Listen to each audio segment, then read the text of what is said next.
Welcome back, guys, to another episode of Natural Fitness and Holistic Medicine. My name is Manu, Kalia.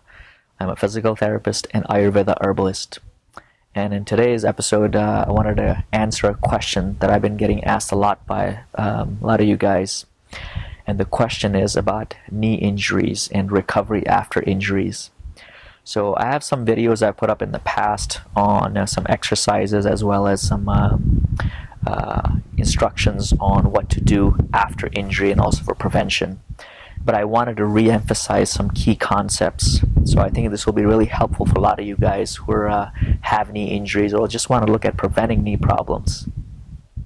So one of the big things you have to keep in mind is, one, in terms of prevention, second, in terms of recovery after injury. Your knee is a load-bearing joint. So anything that loads it is going to aggravate it if it's injured. So which means anything that involves too much walking, squatting, running, jumping, kneeling up and down stairs. So first thing you have to do, especially after an injury, is you want to avoid all load-bearing or weight-bearing activities. This is essential. So most people, in my experience, either underdo it or overdo it. Either they're too eager to get better, so they keep pushing it, and that just pisses off the joint even further.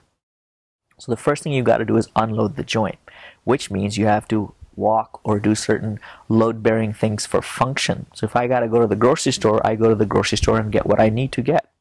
But I don't go out for a walk. I don't go out for a jog because I think that's going to strengthen my legs. Okay? Yeah, it might strengthen the muscles, but then the joint itself is irritated.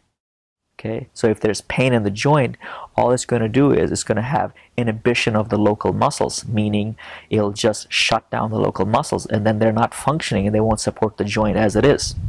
And then you irritate the joint even further.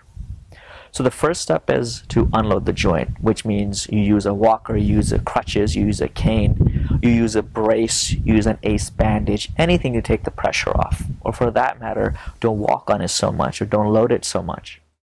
The second thing you have to do is you have to reduce the irritability of the tissue, and which means that whatever activity is aggravating it, you got to stop doing it. That's key. So if there's static positions it doesn't like, meaning if I'm sitting in one position for too long and then I go to get up and my knee hurts because it gets stiff and achy, that means I got to move it a little bit as I'm sitting down. Maybe it doesn't like those static positions. Gets stiff, and because there's some swelling maybe in the joint and it gets stiff and achy, and I need to warm it up before I get up and get moving. The second thing could be active or movement oriented things. So if I move the knee too much or I do certain things, it gets irritated. So maybe it doesn't like too much movement. Maybe it's stasis sensitive or static position sensitive, or the other way around, which is it doesn't like movement. So don't do it.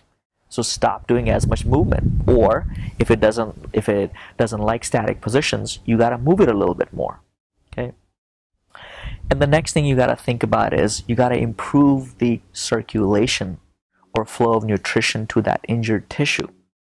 So in the Eastern medicine way of looking at injuries, there is a blockage at a site of injury, which means because of inflammation, dead blood cells, and just waste products that have accumulated in the healing process, it creates almost a blockage like a dam, and there's stagnation in that tissue that's going on.